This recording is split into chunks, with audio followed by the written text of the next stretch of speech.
Muito bem, chegamos na aula 49, isso mesmo, meus queridos. E ó, na aula 49, vamos falar sobre caprinocultura, mas algumas especificações da caprino. Então pega todo o material que o professor presencial deixou aí com vocês e ó, vai seguindo lâmina por lâmina. Deu dúvida? Anota no cantinho. Assim que nós finalizarmos a aula 49.1, nós vamos dar sequência na aula 49.2. Por quê, professor? Porque tem atividade.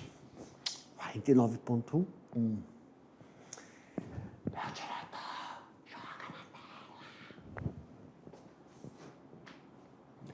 tela. 49.1. Caprinocultura. Professor Jefferson, oi. Nós vamos falar o quê? Vamos falar sobre raças. O que nós vamos falar sobre raças? Característica, e dentro da característica, nós vamos falar sobre as necessidades morfofisiológicas do animal. Professor, oi, o que isso significa? Significa, meus queridos, que nós temos que fazer a construção da instalação da caprinocultura de acordo com as necessidades de estrutura morfológica do animal e os seus processos fisiológicos. Os processos fisiológicos da estrutura animal, nós temos que verificar aí o que, professor Jefferson?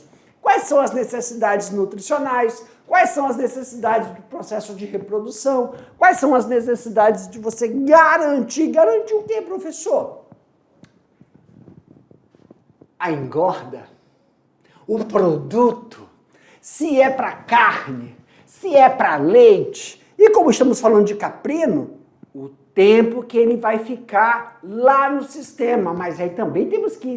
Vimos na aula anterior que existem 3 sistemas. Sistema intensivo, extensivo e intensivo. Isso também tem que ser acordado em relação às necessidades desse animal. Claro que vamos falar sobre doenças. E eu lembro que eu falei que uma das principais, né, são as venenosas. E o manejo de produção. Professor, manejo de produção está atrelado ao quê, professor? Ao produto. Carne, leite, couro, insumos, como as fezes que vão transformar em esterco, casco. Eita, meu Deus! Então vamos lá. Primeiro, raças. Quais são os, né? Nós temos as principais raças de caprino leiteiras. Em relação ao mundo, alpina americana. Aí, ó, e a Toby Gurt. Essas duas são excelentes para o processo de produção de leite. Também temos aí, ó, a anglo-nubliana e a Saanen. A Saanen também é muito utilizada aqui. Nós já encontramos a bichinha por aqui. A principal raça caprina para carne é a Boer. Ou tem alguns produtores que chamam de Boer. Pessoal, claro que o que nós estamos mostrando aqui são os reprodutores e matrizes. Por quê, professor? Porque eles têm um ganho, né, na carcaça um pouco diferenciado dos descendentes, mas os descendentes vão manter o padrão. A raça brasileira no Brasil, desenvolvida pela raça crioula, é a Bochotó e a Marota. Também temos aí, ó, em raças crioula, a Canindé e a Repartida. Já falamos porque a bichinha é desse jeito, né, galerinha? Também temos a Mambriana, muito utilizada aqui também para carne e leite. Em termos de Brasil, especialmente, a atenção das raças comuns, né, que é a Canindé e Mochotó, auxiliam muito, pessoal, dentro de melhorar a apropriação da raça, construir lá a carga genética. O que o senhor está falando, professor? Fazer o retrocruzamento entre essas raças. Pessoal, é que eu estou falando, mas tem que lembrar lá da genética da biologia. Raça é uma coisa. Lembra? Só que se você cruzar esse animal da mesma raça, né, você pode ter uma homogeneidade não tão desejada. Então, nós fazemos o retrocruzamento, que aí são, né, a gente chama de... Ai, Senhor, é que eu estou saindo daqui e indo para a genética, vai dar um bug na cabeça. Vamos só chamar o geneticista para ele entrar aqui na minha cabeça. Nós chamamos de F1. São os obrigado, os híbridos. Professor, se eu cruzo um moxotó com a canidé, são raças diferentes, da mesma espécie, tem raças. Eu tenho um híbrido. E quando eu tenho um híbrido, é diferente de vira-lata, antes que alguém esteja pensando aí. Uai, se eu cruzo é igual cachorro, né? Ah, igual cachorro. Vamos lá. Pensem aí do Doberman. Aí o Doberman, você tem aquele Doberman preto e o Doberman marrom. Não é verdade? É a raça, só que tem um polimorfismo, uma variação na raça, a pelagem e a estrutura. Em cachorro, né? Pastor alemão. Só que dentro do pastor alemão, nós temos aí, um leque, tem o capa preta, tem o policial, são raças diferentes. Essas raças, quando a gente faz o retrocruzamento, nós temos um híbrido. Quando eu tenho um híbrido, não é vira-lata, por quê? Por que não é vira-lata, professor? Porque a heterogeneidade é quando eu quero manter uma qualidade daquele animal sobre a outra, sem perder o quê? A originalidade de uma delas. Por exemplo, eu quero do moxotó, uma característica predominante. E da canidé, uma outra característica em um mesmo indivíduo, que nós chamamos de híbrido. Mas também temos aí a quimera. Quimera é o heterozigoto, heterozigoto não, né? É o híbrido cruzado, né, com a segunda descendência. Quando a gente faz esse retrocruzamento, nós temos a quimera.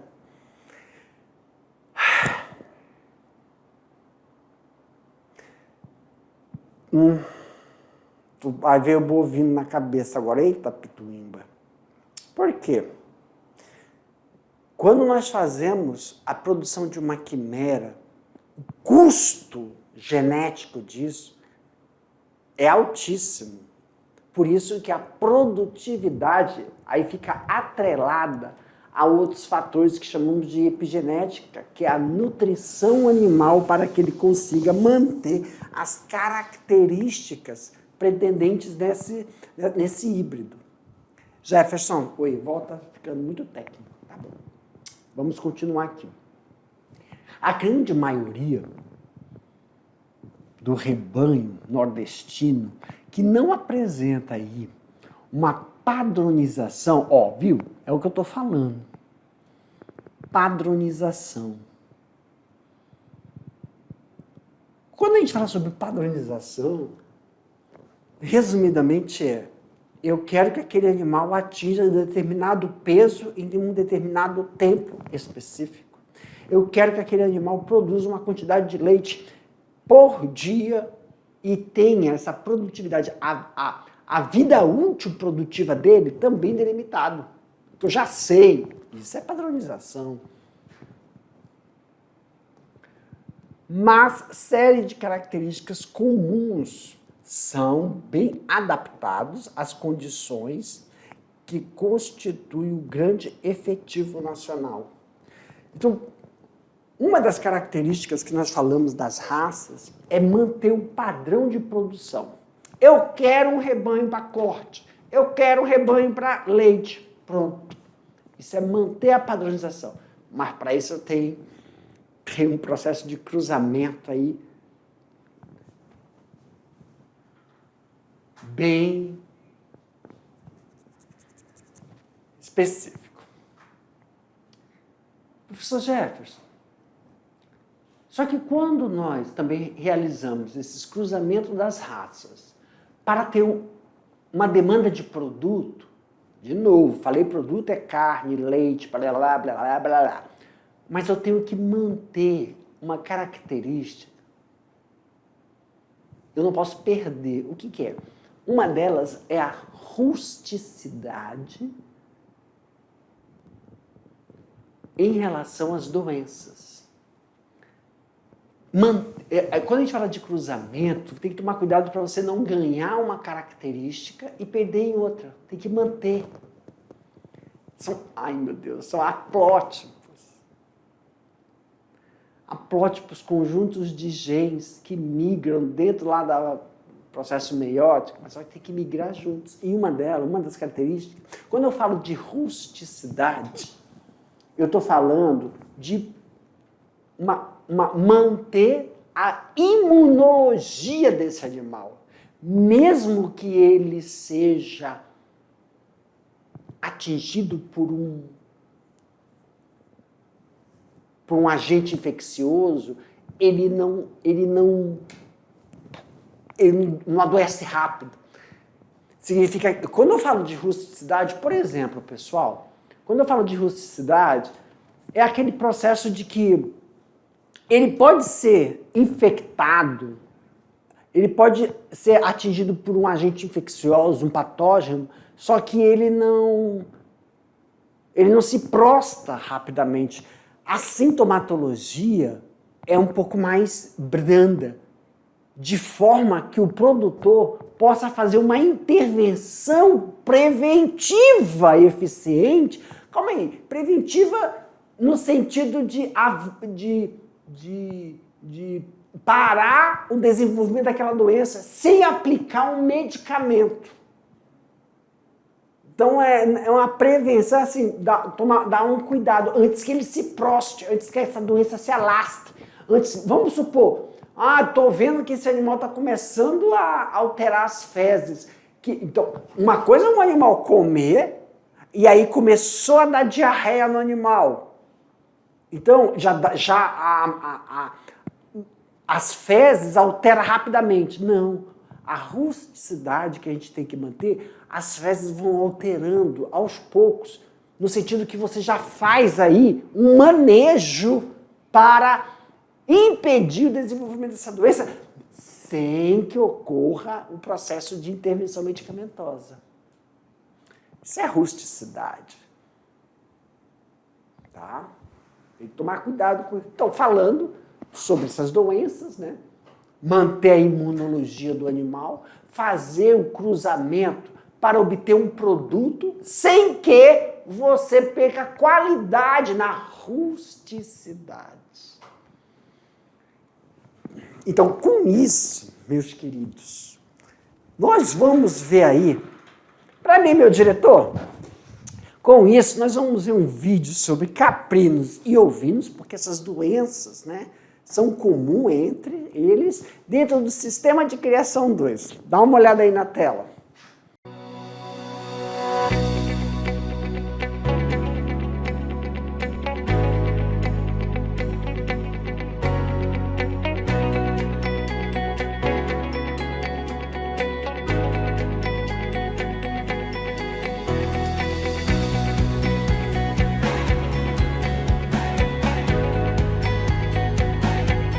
Nesta segunda parte, vamos abordar a questão dos parasitas, dos vermes nos ovinos e caprinos, saber como identificá-los, qual tipo de verme e como tratá-los. Ainda em se tratando de cuidados com esses animais, a questão dos vermes é algo crucial. O criador precisa estar literalmente de olho a qualquer sinal que o animal demonstre, não importa a idade. A verminose é uma doença causada por eumintos ou vermes que vivem principalmente no abomaso, coalho e intestinos dos animais, podendo atacar todo o rebanho. Quando acometidos pelos vermes, os caprinos e ovinos se tornam fracos, magros, com pelos arrepiados, apresentando diarreia, edema submandibular, papada e também anemia. Agora a questão da parasitose, no caso dos vermes, nos animais, não é só o contexto de você vermifugar o animal, você tem que ter também uma questão de manejo também. Tem que entender também como é que funciona o lado do verme, como é que é o tipo de vida desse parasita, como é que o verme vive, o ciclo biológico dele, né? E a gente vai conseguir minimizar esse grau de infestação dos animais com medidas de manejo no curral, no caso no aprisco e na vermifugação dos animais. O que é interessante a gente fazer? Controlar o horário de saída dos animais para o pastejo. Porque o verme, já tem pesquisas que mostram que 95% dos parasitas estão no ambiente, apenas 5% estão nos animais. Então isso já foi comprovado cientificamente e já mostrou através de estudos que 95% dos vermes estão no ambiente, estão na pastagem. E 5% está no animal, que eles estão infestados. Aí o que eu te falo assim com relação ao manejo? A gente nunca pode soltar os animais para pastar antes das 8 horas da manhã, nunca pode soltar ele até 8 horas. Tem que soltar sempre depois das 9 horas em diante. Porque o que acontece? No ciclo do parasita, ele se aproveita da noite e do orvalho para ele migrar para a ponta do capim, para a base do capim. E aí quando a gente solta os animais muito cedo, o que acontece? Ele já sai do curral e vai se alimentar. Ele se alimentando do pastejo cedo, na hora do orvalho, ele acaba ingerindo grandes quantidades de parasita. E isso aí lá na frente vai aumentar o ciclo do verme também e o animal vai sofrer as consequências de uma alta infestação parasitária, certo? E assim, dentre os parasitas, que a gente tem uma gama de parasitas que pode acometer tanto em intestino delgado, rumen, que acomete várias partes dos animais, tem um em especial que é o Haemoncus, que ele é um hemoparasita, ele se alimenta de sangue, certo? Os outros também têm uma grande importância, mas esse é o que vai causar um sintoma mais severo no animal, que vai provocar um grau de anemia muito severo, o animal vai ter diarreia, vai ter desidratação, vai ficar apático, debilitado, vai parar de se alimentar e logo vai provocar a morte desse animal. Altas cargas de parasitária desse parasita pode levar um animal a óbito em menos de 30 dias. Né? Então é uma coisa que é muito grave. O Haemoncus é o mais comum e acho que o que tem uma maior importância assim, para a criação é ele, dos ovinos. Porque assim, outros parasitas eles competem por alimento, certo? Então ele vai competir pelo que o carneiro está ingerindo. Só que aí o animal ainda consegue viver meio que em instabilidade com ele. Agora esse que ataca diretamente o sangue do animal vai provocando anemia severa. Ele além de ter esses outros parasitas que vão competir por alimento, esse vai estar sugando todo dia ele. Então uma infestação alta dele, esse animal vai à morte em pouco tempo. E para proteger os caprinos e ovinos contra os vermes, que podem trazer consequências graves para o animal e perdas financeiras para o criador, é preciso observar diariamente e se perceber que algo está errado, o melhor é chamar um veterinário. Assim, a parasitória a gente pode identificar o animal através de 2 métodos, né? Que é através do OPG, que é o ovos por grama de fezes, que a gente vai fazer a coleta direto da ampola retal do animal e aí leva essas fezes para o laboratório e lá eles vão avaliar e vão dizer como é que está a infestação do rebanho. E a outra forma que tem é a técnica do FAMACHA, que é um cartãozinho que a gente consegue identificar o grau de anemia desse animal, né? Eu tenho esse cartão aqui que é do meu uso, hoje em dia eu já tenho uma prática já de trabalho com ele e eu já não uso mais, eu uso mais para orientar os produtores rurais que precisam de uma assistência, alguma coisa, então eu utilizo mais para isso, mas eu só de eu olhar já vejo os sinais clínicos e de diagnóstico através de grau de anemia, se é necessário ou não vermifugar esse animal.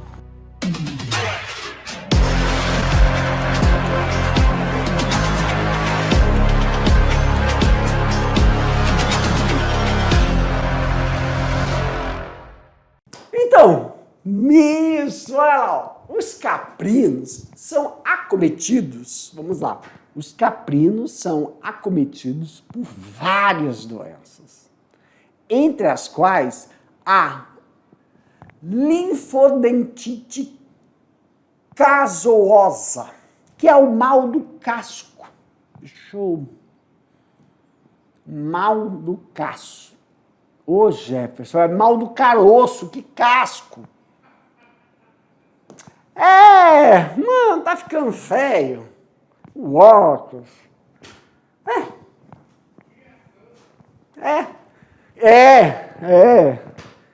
Eu sou um semi-analfabeto mesmo. Então, é o mal do caroço.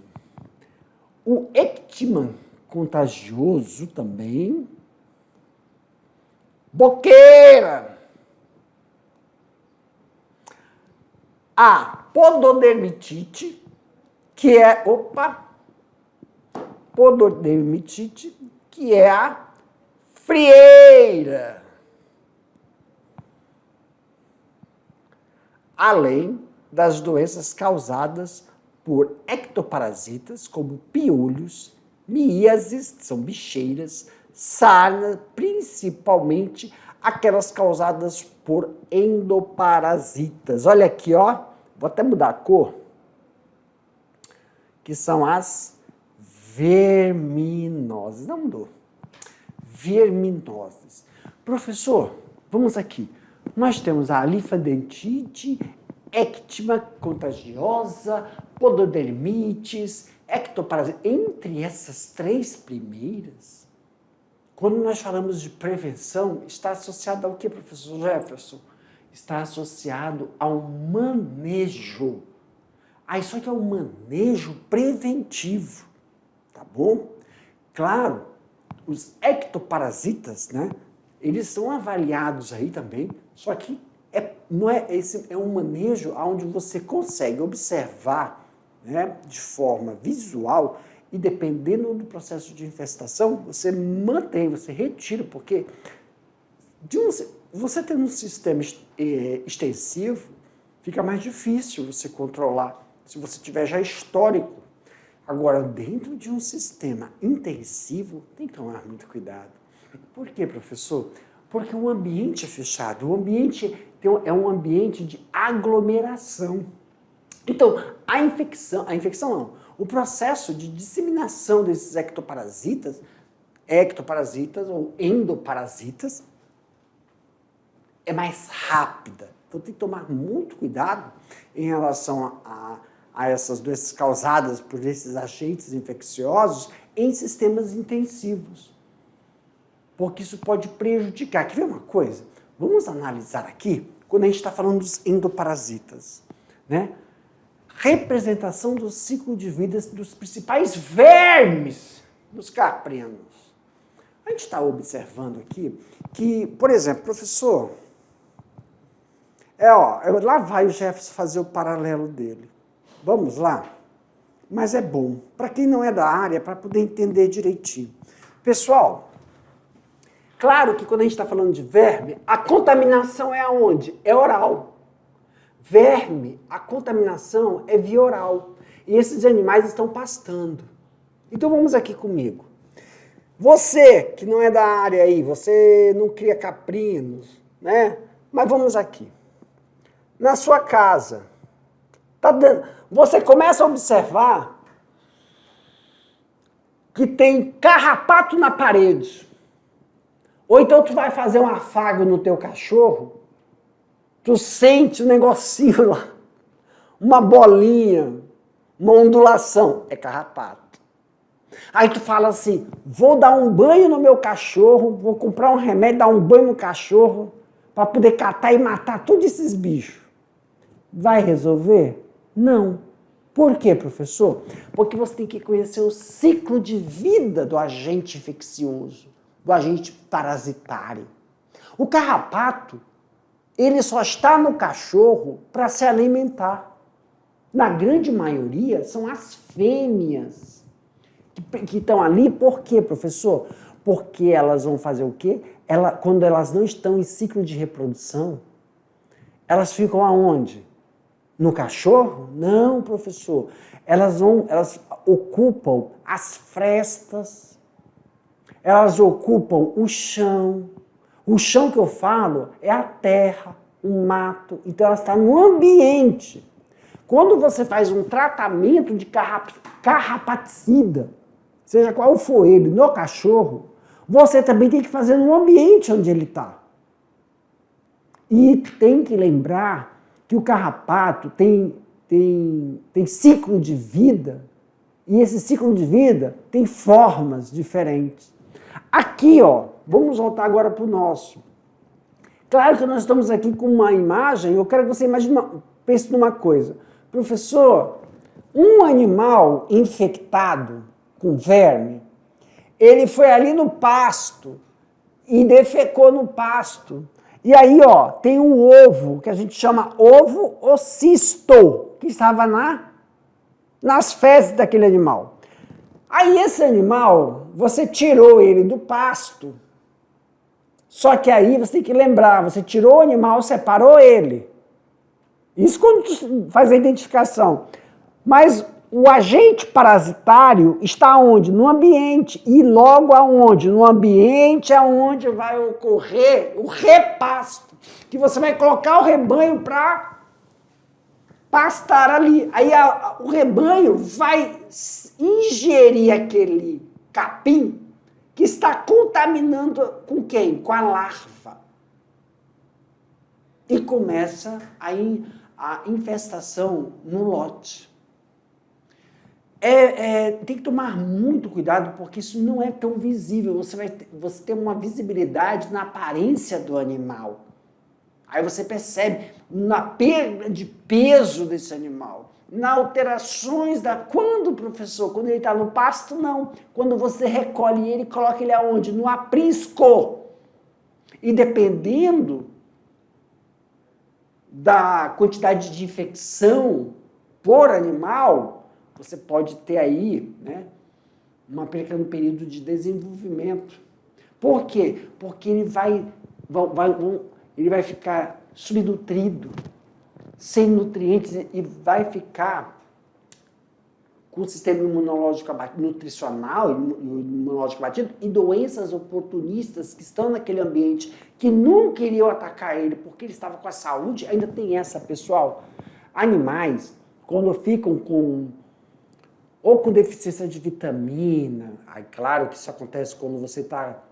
É igual nós, pessoal. Você está com verme, se você está apático, seus nutrientes estão sendo sequestrados por endoparasitas que ficam no intestino, doenças oportunistas podem começar a tomar de conta.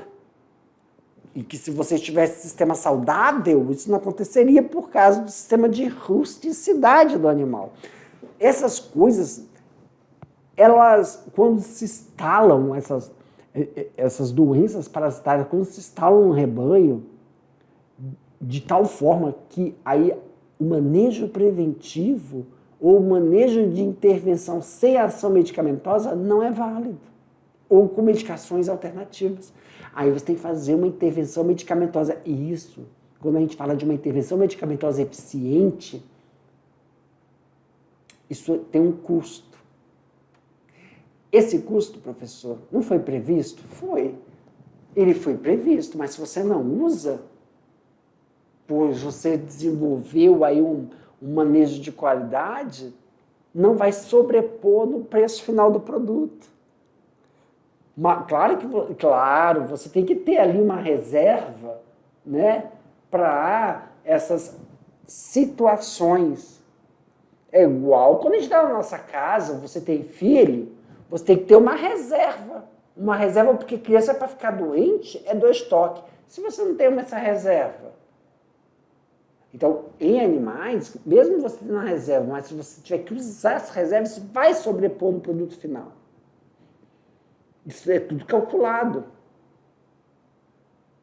E dependendo do processo infeccioso, você não vai conseguir chegar na data final prevista para ocorrer o processo de abate e peso e qualidade do produto final. Então, vamos aqui, a gente volta. Então, a gente vai falar sobre o manejo de reprodução, né?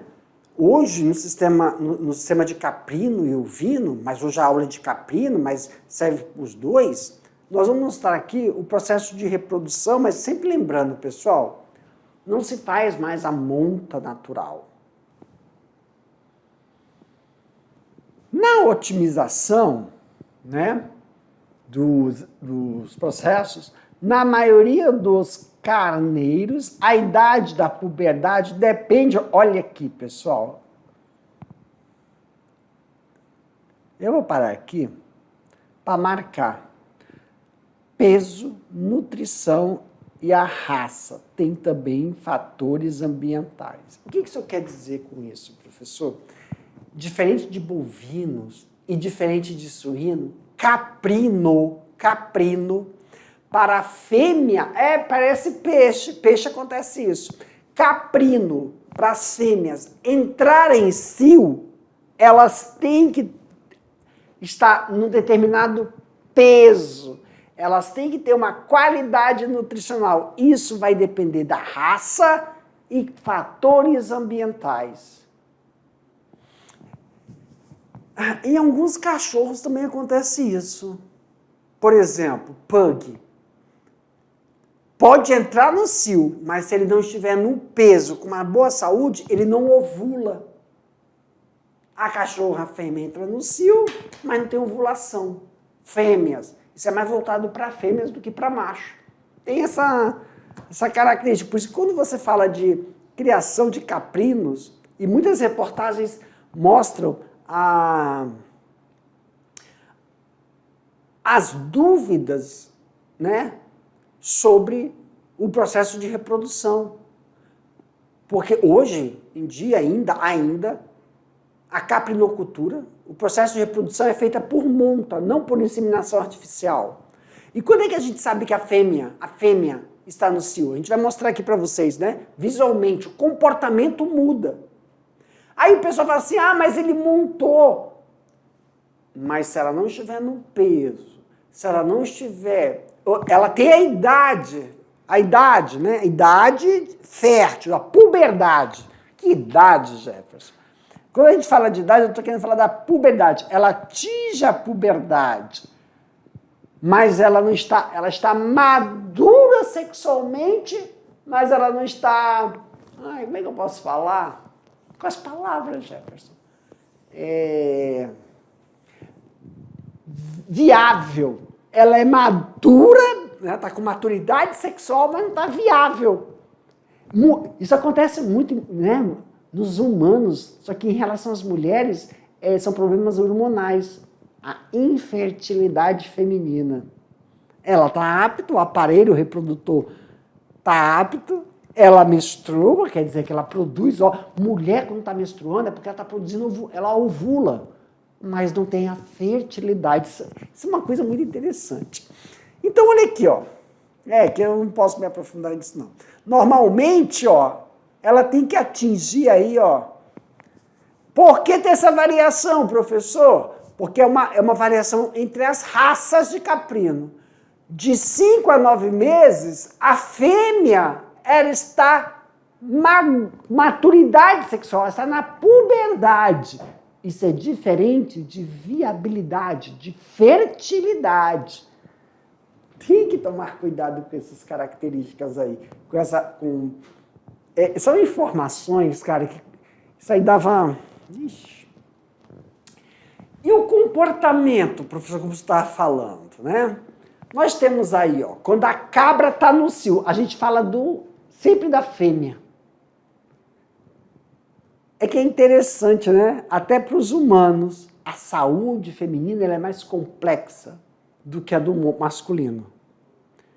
A fertilidade na mulher, o processo de reprodução, é mais complexo em mulher do que no homem.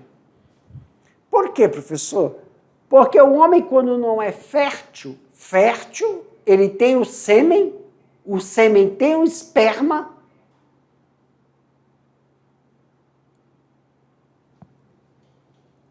e é que eu tenho que parar para pensar, né? Ele tem o sêmen, ele tem o esperma. Então, ele produz os gametas, mas não significa que esse gameta é viável. Por quê? Porque você lembra que o gameta do homem é assim, né? O espermatozoide. E tem isso aqui, Isso. E aqui está o núcleo. Tem espermatozoide que não tem isso aqui, O que, professor Jefferson? O acrossomo. Se ele não tem o acrossomo, ele não tem a enzima para entrar no óvulo, para colocar o núcleo. Tem espermatozoide do homem que não tem o quê? A cauda. Então ele não tem mobilidade. Tem espermatozoide que vem com 2 cabeças. E fica viável, fica inviável. Então ele produz, mas ele não tem a fertilidade. Então o homem é mais fácil. O que isso quer dizer? O diagnóstico do problema é mais fácil. coleta o sêmen nos machos. Eu falei homem, né? Do que eu apresentei aqui é igual para os machos. Nos machos, você coleta o sêmen, vai ao microscópio, rapidinho faz a análise.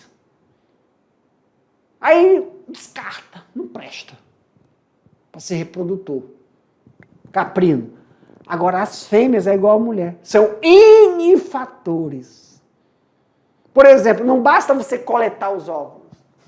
Pode ser que ela está com deficiência de uma vitamina, pode ser que ela está com problema no hormônio, pode ser que ela está com problema na maturidade do aparelho reprodutor. São N fatores para que eu possa falar se ela tem problema de fertilidade ou se... Entendeu? O homem é rapapum. Aí a gente descarta o macho.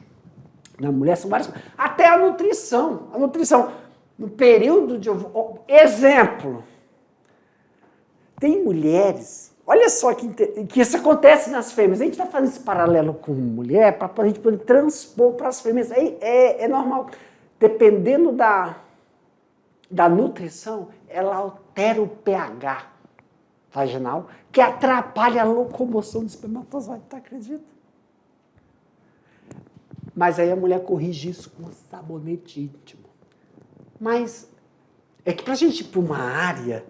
A gente tem que ter base em algumas coisas que nós já conhecemos. Por exemplo, saúde feminina. Mas não tem como você fazer sabonete íntimo para quem? Para cabra. Entendeu? Para animais. Então, quando a gente percebe... O que isso está querendo dizer, professor? Para você selecionar uma fêmea, para colocar ela como matriz, fêmea é uma coisa, matriz é outra. Tem que ver todas essas características. Então, olha aqui, ó. Uma das coisas que uma fêmea está no cio. Ela fica inquieta, vocaliza, ela fica vocalização, micção frequente, bate a lateral da cauda, fica coçando. Comportamento homossexual. Esse homossexual aí, pessoal... Eu vou colocar entre parênteses, é porque os livros trazem essa terminologia, mas não é um comportamento homossexual, o que a gente entende, né? A fêmea fica montando na outra, ou ela monta nos jovens, nos machos. Então não é que é um comportamento de homem, né? De macho, não, é um comportamento. Diminui o consumo de alimento, isso é verdade, as fêmeas elas quase não se alimentam. E outra, macho também, tá? Isso também já é observado em macho. Então, é igual cachorro, não se preocupe se seu animal ele perder um pouco de peso. Mas isso é uma característica que a gente não quer na criação. Não pode. Por quê, professor? Vamos lá. Está prestando atenção na aula? Porque eu não posso deixar... Eu já sei que animais que estão no cio perdem um pouco a fome. Então, isso perde um pouco de peso. Eu não posso deixar isso acontecer. Eu dou 10 pontos para cada estudante. 10 pontos já passaram, né? Mas por quê? Para mim, meu diretor. Eu estou tomando um cafezinho aqui. Por que eu não posso deixar a fêmea perder peso? A fêmea não, desculpa. Fêmea é uma coisa, matriz é outra. Por quê? Porque no outro slide nós falamos... Volta lá, meu diretor, que eu esqueci de pegar o passador. Aqui, ó, meus queridos. Aqui, ó. Olha aí, ó. Se o peso está relacionado à nutrição, se ela perde peso, isso vai complicar na ovulação, de soltar óvulo. Então, se ela está no cio, ela quer frunfrunhar, e aí ela perde peso, isso complica na hora da cópula, que não vai ficar fértil. Olha como é complicado. Então, já que eu tenho esse conhecimento, qual é a saída, professor? Quando você sabe que o seu animal entra em período favorável para o intercurso sexual, entre 5 a 9 meses da raça, tu faz o quê? Separa, não fica esperando ela fazer o sinal que está no cio. Todos esses aqui, ó. Você não espera, você já olha como é o conhecimento. Eu já sei que aquele rebanho de 10 fêmeas vai começar a entrar em cio. Então eu separo elas, dou medicamento para sincronizar e faço inseminação artificial. Não perde peso. A garantia de fertilidade é 99%. Se eu tenho um bom macho. O que é ter um bom macho? Que produz uma quantidade de esperma viável.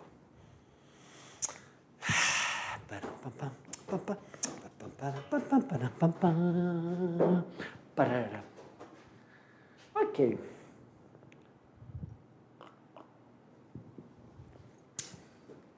A monta natural é o casamento mais simples, em que o reprodutor se encarrega de encontrar a fêmea apta para a monta. E é utilizada com maior frequência pelas crianças. Ah, tá, vou parar aqui.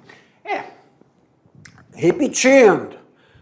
No estado de Rondônia, ainda, todo lugar, não, aqui. Eu sei que lá para o sul, sudeste, pessoal, a coisa é mais evoluída, né? Aqui ainda se deixa o macho, né, fazer a monta na fêmea. Que são criações, né? Mas para ter um rendimento, uma qualidade, deveria fazer tudo por sincronia de cio. Então, a reprodução por monta controlada, o que é monta controlada? É porque o criador separa a fêmea, né? Espera que ocorra a monta e depois bota ela para ficar junto com a seleção dos animais. Mas, juntamente com a fêmea, o reprodutor somente da monta apresentando o comportamento de cio, né? E o comportamento do cio, né, a gente tem, o melhor é a inseminação artificial, que exige menos cuidado na monta controlada, requer, porém, pessoas ainda qualificadas, é óbvio, um profissional para coletar o sêmen, um profissional para fazer a indução do sincronismo. Gente,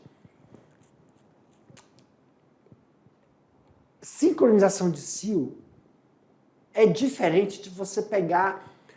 É uma situação, não é fazer ela entrar no cio, é só sincronizar, é homogeneizar.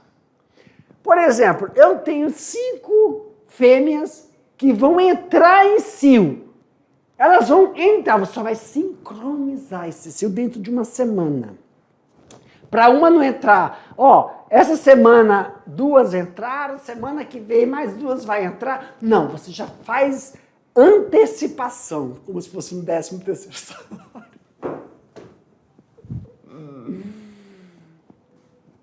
Aqui é a otimização de como ocorre o comportamento quando você vai... Como é que ele utilizou a palavra aqui?